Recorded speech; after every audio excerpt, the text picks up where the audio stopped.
कोकणातील प्रत्येक घडामोडींचे लाईव्ह अपडेट पाहण्यासाठी आताच कोकण कट्टा न्यूजच्या सर्व सोशल मीडियाच्या प्लॅटफॉर्मला लाईक, फॉलो आणि सबस्क्राईब करा। रत्नागिरी जिल्ह्यातील राजापूर येथील मीठ गावाने सागरी महामार्गावर टेम्पोचा भीषण अपघात झालाय। या अपघातामध्ये 7 महिला गंभीर जखमी झालेल्या असून एका महिलेचा मृत्यू झालाय। मीठ गावाने येथील सागरी महामार्गावर आज 13 ऑगस्ट सकाळी 9:15च्या सुमारास झालेल्या ह्या भीषण अपघातामध्ये 7 महिला गंभीर जखमी झालेल्या असून त्यापैकी एका महिलेचा मृत्यू झालाय।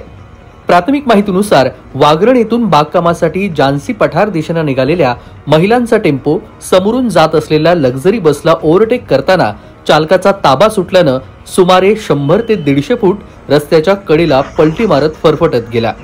टेम्पोतील सर्व महिला आणि एक छोटी मुलगी गंभीर जखमी झाली आहे। या भीषण अपघातामध्ये टेम्पो चालक आणि केबिनमध्ये असलेले इतर पुरुष प्रवासी देखील जखमी झालेले आहेत।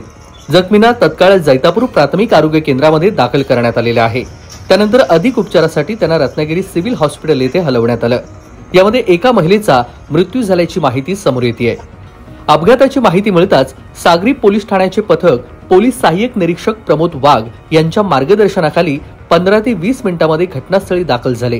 स्थानिक नागरिकांच्या मदतीने सर्व जखमींना तत्काळ रुग्णालयामध्ये दाखल करण्यात आले।